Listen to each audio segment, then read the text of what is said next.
नमस्कार, बहुत स्वागत आप सभी का। मैं हूं सुशांत सिन्हा। जो लोग भी ये सोच रहे थे कि ममता बनर्जी बंगाल हार गई, अब बंगाल में बीजेपी का राज आया है तो वहां पर गुंडा राज खत्म होगा, उन्हें अब जो बंगाल से खबरें आ रही हैं वो देखनी चाहिए। और मैं आपको गारंटी के साथ कह रहा हूं कि बीजेपी के लिए बंगाल में सरकार चलाना बहुत आसान नहीं रहने वाला, क्योंकि जो खबरें आ रही हैं वो बता रही हैं कि आने वाले वक्त में बंगाल में बड़ा तूफान आ सकता है। और मैं आज आपको बताऊं, जो सबसे बड़ी खबर है वो यही कि शुवेंदु अधिकारी के पीए जो थे, उनको पीछा करके रास्ता रोक के गोलियां मार के जो है वो तहस नहस कर दिया गया, मार दिया गया जान से। और अपराधियों ने फर्जी कार नंबर लगाए रखी थी बाइक पर। ये तो बहुत क्लियर सी बात है, इसमें तो कोई बहुत बड़ी चीज नहीं है, ये तो उनका मॉडस ऑपरेंडी ही है। लेकिन जिस तरह से ये हत्या हुई है उससे बहुत बहुत नाराजगी है बंगाल के अंदर, बीजेपी के अंदर, लोगों के अंदर, कि ये चल क्या रहा है। और क्या ये संकेत है कि बंगाल के अंदर बड़े तूफान, बड़े बवाल की जो है ये सिर्फ शुरुआत भर है। क्योंकि मैं आपको दिखाऊं और बताऊं उससे पहले कई लोग मुझसे ये भी पूछ रहे हैं कि मैं न्यूज की पाठशाला में क्यों नहीं दिख रहा हूं। तो एक चीज मैं आपको बता दूं, मैंने थोड़ा हिंट पहले भी दे रखा है कि मैं टाइम्स नाउ नवभारत से अब अलग होने की दिशा में हूं, और जब जो करूंगा आपको बता के करूंगा। लेकिन फिलहाल थोड़ा बैक इंजरी की वजह से दफ्तर नहीं जा पा रहा हूं, और ये भी वीडियो जो बना रहा हूं कितने बना पाऊंगा नहीं बना पाऊंगा वो आपको पता चलेगा ही, क्योंकि तकलीफ है थोड़ी। तो लेकिन मोटे तौर पर अभी की स्थिति ये है बंगाल के अंदर कि तनाव वहां पर बना हुआ है। और मैं आपको एक चीज और बता दूं कि ये सब जो भी हो रहा है उस बीच में ममता बनर्जी क्या कर रही है। एक तो इस हत्या के पीछे आपको क्या लगता है किसका हाथ है जरूर बताइएगा, लेकिन ममता बनर्जी अलग जोन में है भाई। वो कह रही है कि वो चाहें तो मुझे हटा दें, राष्ट्रपति शासन लगाना है तो लगा दें, लेकिन मैं हार मानने वालों में से नहीं हूं। जरूरत पड़ी तो मैं अंतर्राष्ट्रीय कोर्ट जाऊंगी, पार्टी से गद्दारी करने वालों की सूची बनाकर सौंपी जाए। यानी वो अभी भी अपना पद छोड़ने को तैयार नहीं। और चूंकि वो अपना पद छोड़ने को तैयार नहीं है तो पार्टी के कार्यकर्ता को ये मैसेज दे रही हैं कि भाई अभी ये लड़ाई हमको लड़नी है। तो बंगाल में अगर खुद ममता बनर्जी इस लड़ाई को लड़ने के संकेत दे रही हैं तो बंगाल में शांति कैसे आएगी। जो अलग अलग हिंसा हो रही है, कहीं बीजेपी के लोग गुस्से में कर रहे हैं, कहीं टीएमसी के लोग कर रहे हैं, ये ऐसे तो नहीं रुकेगा। लेकिन इस हत्या के पीछे किसका हाथ है, जो मैं आपसे भी पूछ रहा हूं कि आपको क्या लगता है कौन है, जरूर बताइएगा। बीजेपी सीधे सीधे कह रही है कि भाई इसके पीछे ममता बनर्जी और अभिषेक बनर्जी। सुनिए एक बार। मर जाए तो आएगा दोबारा। ये पॉलिटिकली पोस्ट पोल वायलेंस है, इसमें अभिषेक बनर्जी और ममता बनर्जी को तुरंत गिरफ्तार करना चाहिए। सुनिए, ये सिर्फ शुभेंदु अधिकारी को डराना होगा कि अभी भी अभिषेक बनर्जी है, वो कुछ भी कर सकता है। उसको अपना सम्मान बहुत लगा है। अभी जो चेयर गया है ना, तो वो चेयर उन लोगों को बर्दाश्त नहीं हो रहा है। तुरंत अभिलंब पहले ममता बनर्जी को और अभिषेक बनर्जी को गिरफ्तार करिए, नहीं तो आग लगेगा। तो बीजेपी बहुत गुस्से में है, वो तो सीधे आरोप लगा दे रही है कि ममता बनर्जी और अभिषेक बनर्जी का हाथ है। लेकिन टीएमसी क्या कह रही है, पुलिस क्या कह रही है, आपको आगे बताऊंगा। उससे पहले सुनिए एक और नेता है अर्जुन सिंह बीजेपी के, वो भी क्या कह रहे हैं, एक बार उनको भी सुनिए। नतीजा है वो स्पष्ट रूप से एक खूनी आदमी है। और देखेंगे उसको एक आदमी थप्पड़ मारा था, वो पागल था, और उसको 7 बरस बाद उसको पीस के मार दिया था। उसको हार बर्दाश्त नहीं हो रही, क्योंकि 2000 पुलिस, करोड़ों करोड़ रुपया का लूट। अब उसने क्या किया कि एक मैसेज दिया, मैसेज बंगाल के लोगों को दिया। वो मैसेज में ये हमारे चंद्र कुमार रथ को हत्या करवाई इसने। बिना तृणमूल कांग्रेस का एक कोई कर ही नहीं सकता है। उसकी पर्सनल एनिमी है किससे बताइए। वो आदमी दिन भर शुभेंदु अधिकारी जी के लिए काम करता है। वो विधानसभा का उनका जो पीएस मिलता है उसका, वो सरकारी आदमी है। लास्ट उनको देखा गया था निजाम पैलेस में, उसके बाद उनको फॉलो किया गया। प्राइमरी रिपोर्ट यही मिल रहा है। देखिए पूरा काम आजकल रेकी करना बहुत आसान। यानी बीजेपी सीधे सीधे कह रही है कि जो चंद्रनाथ रथ थे शुभेंदु अधिकारी के पीए, वो बहुत नॉन पॉलिटिकल टाइप के आदमी, बहुत किसी से कोई लड़ाई नहीं, कुछ नहीं। तो ये जो हत्या हुई है वो सीधे सीधे शुभेंदु अधिकारी को मैसेज है। ये बीजेपी की आने वाली सरकार को मैसेज है कि ये क्या हो रहा है, क्या नहीं हो रहा है, ये सब देख रहे हैं और उसके बाद उसका हिसाब होगा। क्या शुभेंदु अधिकारी की जान को भी खतरा, अब ये सवाल खड़ा हो गया। क्योंकि शुभेंदु अधिकारी भी खुलकर बोलते हैं, वो ऐसे डर के रहने वालों में से नहीं है। और वो क्या बोलते रहे मैं आपको बताऊंगा, लेकिन पहले जरा इस घटना के बाद देखिए अभी स्थिति ये है कि वहां पर अखिलेश यादव जो है वो ममता बनर्जी और अभिषेक बनर्जी से मिलने गए। तो मैं आपको कह रहा हूं ना कि अब इस पूरे हंगामे और जो भी आरोप प्रत्यारोप का दौर चल रहा है उसके बीच में पूरा माहौल ये बन रहा है कि ममता बनर्जी के साथ एक पूरा वर्ग खड़ा हो जाए। और इसीलिए मैंने कहा कि बंगाल के अंदर ममता बनर्जी को टैकल करना, उनकी पार्टी को टैकल करना बीजेपी के लिए आसान नहीं होगा। ममता बनर्जी राहुल गांधी नहीं है। वो इस तरह की लड़ाई लड़ेंगी, इतनी नैरेटिव वाली लड़ाई लड़ेंगी, और उनके पास वो इकोसिस्टम है जो दुनिया भर में शोर मचाएगा कि देखो बंगाल में क्या हो रहा है। तो बीजेपी के लिए बहुत चुनौती। भाई ममता बनर्जी लेफ्ट से भिड़ गई, माथा फट गया, कुछ हो गया, लेकिन लड़ती रही। वो तो आप सोचिए कि बीजेपी से किस हद तक भिड़ेंगी, क्योंकि उनको तो जब लेफ्ट से लड़ रही थी तब उन्होंने बंगाल में कुछ सत्ता का सुख भोगा नहीं था। ये तो 15 साल के बाद हाथ से सत्ता गई है, तो सोचिए क्या होगा। और इसीलिए मैं आपसे कह रहा हूं, जैसे अभी आप देखिए Wall Street Journal, New York Times, Al Jazeera, सब जगह ऐसा छपने लगा है जैसे बंगाल के अंदर हिंदूवादी सरकार आ गई है और देश में हिंदुओं का कब्जा हो गया। ये लोग अभी से माहौल बना रहे हैं। तो ये पूरा अभी चलेगा। ये विदेश में बैठे हुए वो यूट्यूबर्स वगैरह वगैरह सब माहौल बना रहे हैं कि भाई देखो बीजेपी के आने के बाद वहां हिंसा हो रही है। अरे बीजेपी के आने के बाद वहां हिंसा हो रही है, ऑफिस जले, कुर्सियां फोड़ी गई, ये तुमको दिख गया। और तुमको ये नहीं दिखा कि जब पिछली बार वहां बंगाल में चुनाव के नतीजे आए थे तो महिलाओं का रेप हुआ था, लोगों को मारा गया था। हाड़ मांस के इंसान के लोगों का रेप हो जाना, उनको मारना, ये इन लोगों को नहीं दिखता था। आज कुर्सी जल गई, कुर्सी तोड़ दी गई, दफ्तर तोड़ दिया गया, तो उनको बुरा लग रहा है।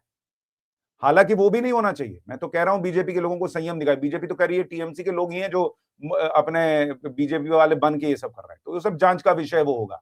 किसी की भी हत्या नहीं होनी चाहिए, मैं तो क्लियर कहता हूं। नहीं तो बंगाल में बदला क्या। लेकिन ये लोग माहौल कैसे बनाते हैं आप देखिए। मैं तो कह दे रहा हूं कि ये नहीं होना चाहिए, बीजेपी के लोगों को भी नहीं करना चाहिए जहां कर रहे हैं। लेकिन ये लोग आए थे पिछली बार बोलने के लिए कि हिंदुओं के साथ ऐसा मत करो, महिलाओं का रेप कैसे कर दिया। इतने निर्लज लोग हैं, और ये निर्लज इकोसिस्टम अभी और एक्टिव होगा।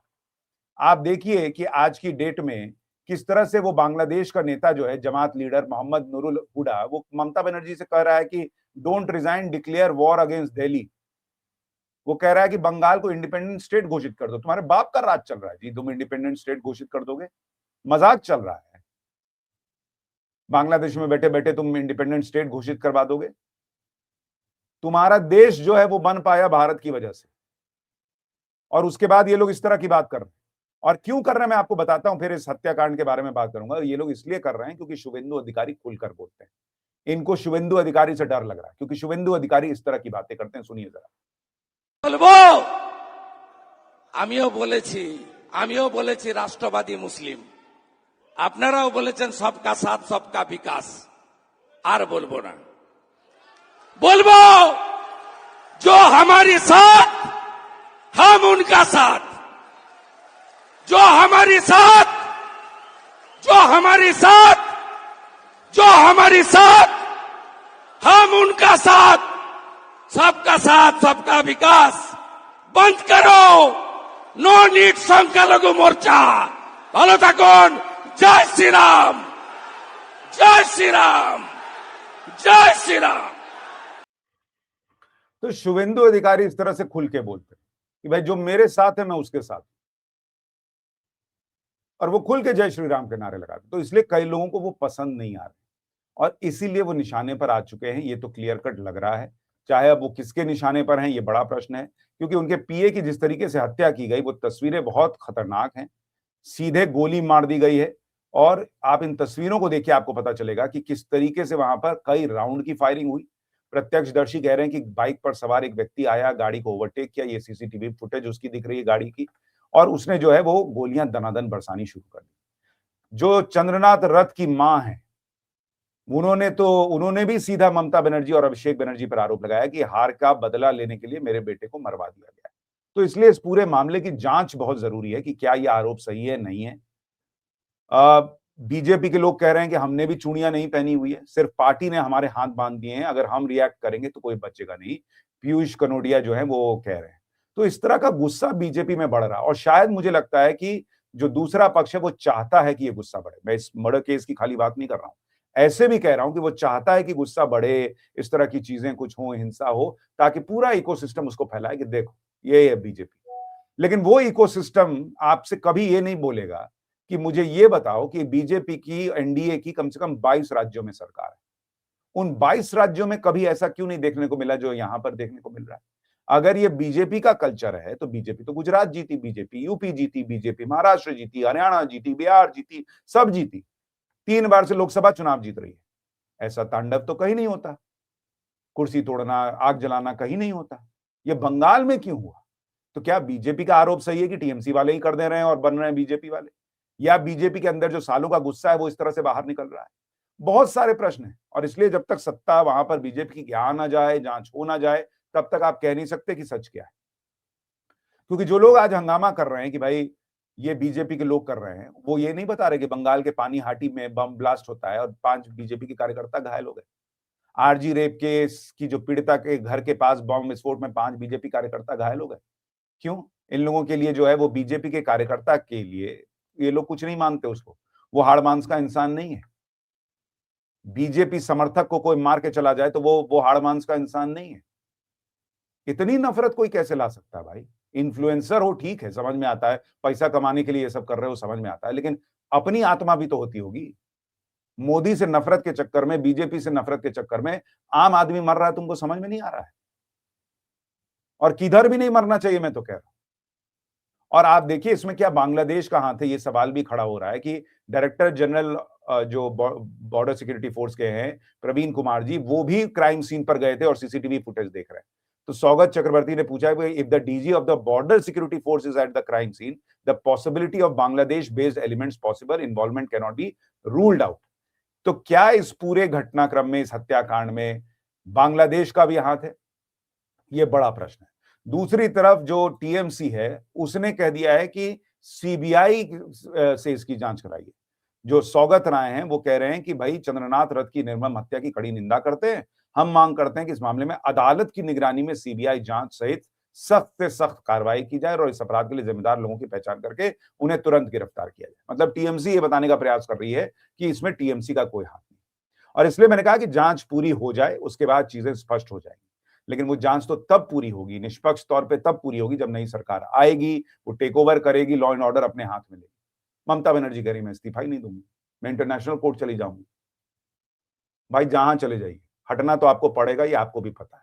लेकिन ममता बनर्जी का ये सब कहना अपने कार्यकर्ताओं को मोटिवेटेड रखने के लिए, ताकि वो लड़ें, वहां पॉलिटिकल बैटल लड़ें, सब गायब ना हो जाएं। आप देखिए उनके लोग अलग अलग लोग जो है उनके खिलाफ बोलने लगे, वो रिजू दत्ता से लेके और सारे लोग पलटने लग गए ममता बनर्जी के कि भाई वहां तो टीएमसी के लोग ही मार रहे हैं। रिजू दत्ता ने कहा, जो टीएमसी का प्रवक्ता है। कई लोग कह रहे हैं कि भाई हमको काम नहीं करने दिया जाता था। तो ममता बनर्जी को समझ में आ रहा है कि अगर उन्होंने सीधे सीधे शांत होकर ये सब कह लिया, सब होता देख लिया, तो भाई उनके खिलाफ बड़ी फाइलें खुल सकती हैं, बड़ा कुछ कुछ भी हो सकता है, ये भी संभावना है। तो इसलिए वो कार्यकर्ता को मोटिवेट रखने के लिए कह रही हैं कि लड़ाई मत छोड़ो, मैं तो देखो मैं तो खुद कुर्सी नहीं छोड़ रही, तुम लड़ाई क्यों छोड़ रहे? और इसलिए बंगाल में आने वाले वक्त में बहुत शांति हो, जल्द तुरंत आ जाए, इसकी उम्मीद मुझे कम लगती है। आपकी राय क्या है कमेंट करके जरूर बताइएगा। वीडियो को लाइक और शेयर कीजिएगा। नमस्कार।